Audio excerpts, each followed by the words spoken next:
there, my name is Megan and welcome back to my channel. Today I thought I would do a fun video talking about my favorite Beauty and the Beast retellings.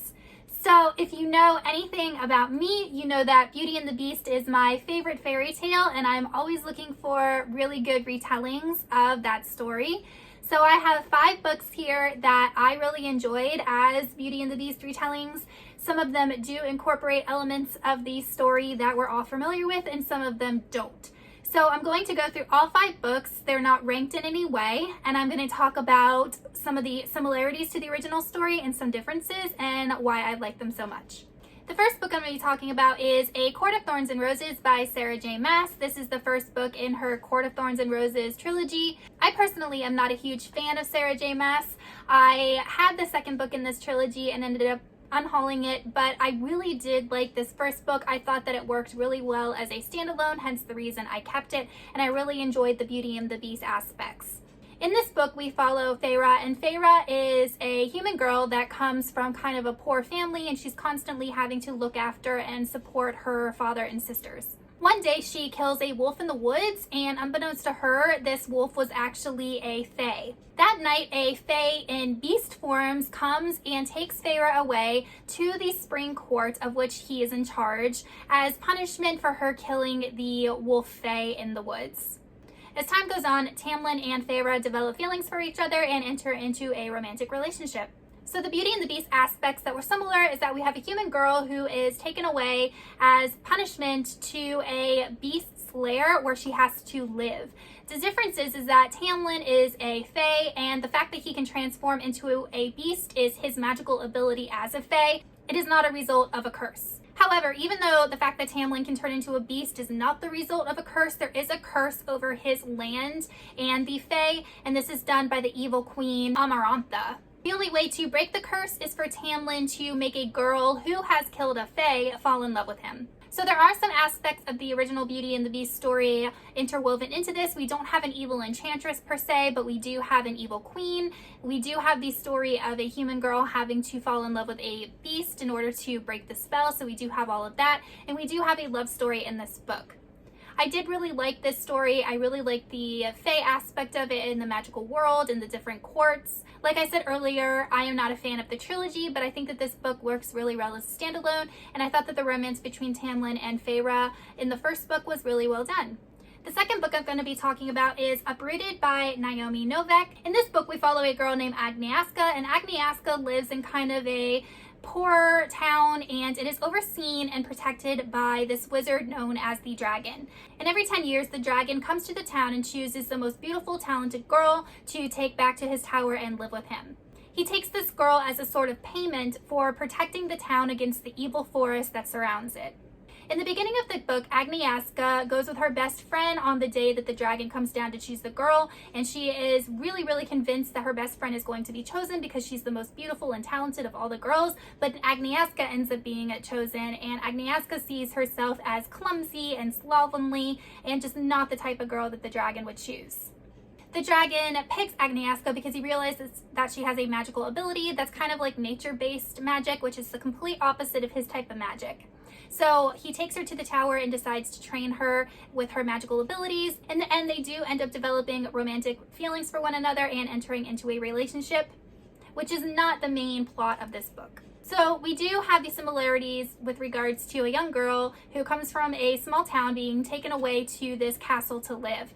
The difference is that the dragon does not transform into a beast. He is not under any type of curse. However, there is a curse in this book. There is this curse on this evil forest, and that is what Agnieszka and the dragon try to break.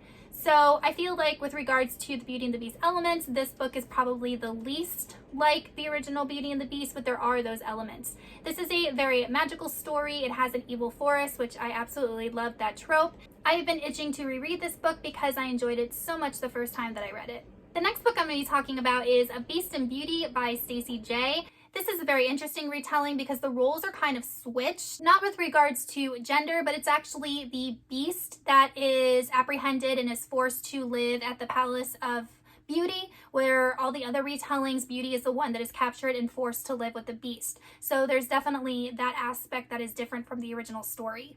In this story, we follow a princess named Isra, and Isra has been raised to be a sacrifice for her city. She will be killed, if I remember correctly, at a certain age, and her blood is fed to these roses that keep the city alive. Not only that, but Isra is actually blind, which is another difference from the original story.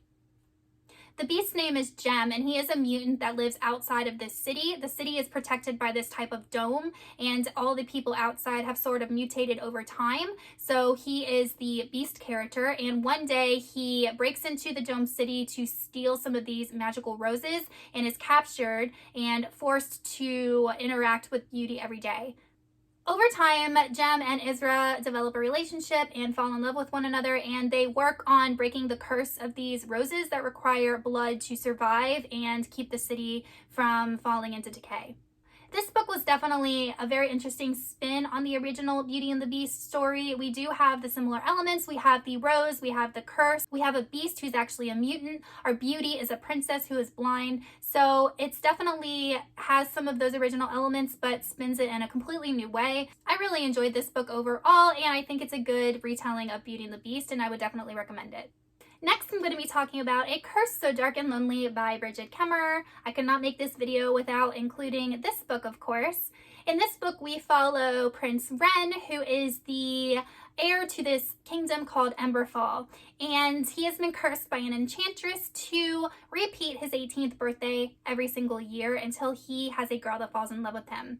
So in this book, we have Emberfall, but then we also have a parallel universe that includes our world. And Gray has the magical ability to travel into our world, and that is where he steals girls to bring back to Emberfall to see if he can get them to fall in love with Ren. And in this story, he kidnaps Harper and brings Harper back to Emberfall. This story definitely has a lot of the original Beauty and the Beast elements. We have a girl that needs to fall in love with a beast in order to break a spell put on by an evil enchantress. In this story, however, Prince Ren is not always in his beast form. He only turns into the beast, I think, once a month, and he is able to take on different types of shapes. The one beast that he transforms into in this book kind of reminded me of like a dragon. It's not like a wolf type beast that we think of when we think of this fairy tale. So he's able to transform in different ways, and he's able to tell when he's going to transform. So I thought that that was kind of an interesting spin on the original story. We also get a lot of expansion of Emberfall and the world in this fantasy story, whereas in the original Beauty and the Beast, once the two of them fall in love, we don't really get to see any of that future. But in this book, there is this entire history and this entire political world going on, and these other countries on the edge of Emberfall and impending war. And there's just so much more to this story than the original Beauty and the Beast elements, which is why I like it so much. And this series, I believe, is going to be a trilogy. The last Beauty and the Beast retelling I'm going to be talking about is Hunted by Meagan Spooner.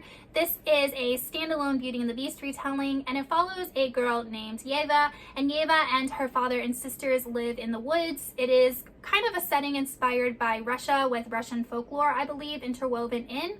And Yeva's father used to be a merchant but fell on hard times, and now he hunts for a living, and he's taught Yeva how to be an exceptional hunter herself. Yeva's father is always complaining that there is this beast tracking him in the woods, and when Yeva's father goes missing, she takes it upon herself to find out what happened to him and track the beast herself. This is how Yeva comes across the beast of the story, and the beast kidnaps her and takes her back to his castle because he needs a hunter to help him break the curse that was placed on him. While Yeva is living with the beast at his castle, they do develop kind of a relationship and an understanding with one another, and there is a point in the story where he releases Yeva back to her family, just like in the original story. Now, there is a curse that's placed on the beast in this story, but it is not done by an enchantress. I felt like the way that the curse was put on the beast was very interesting and well done, and nothing like I ever read before. It was more like an internal curse or a manifestation of an idea, and we learn about that at the end of the story when Yeva has to face that herself. So I just felt like it was a very, very interesting, well done Beauty and the Beast retelling, and one of the best that I've ever read.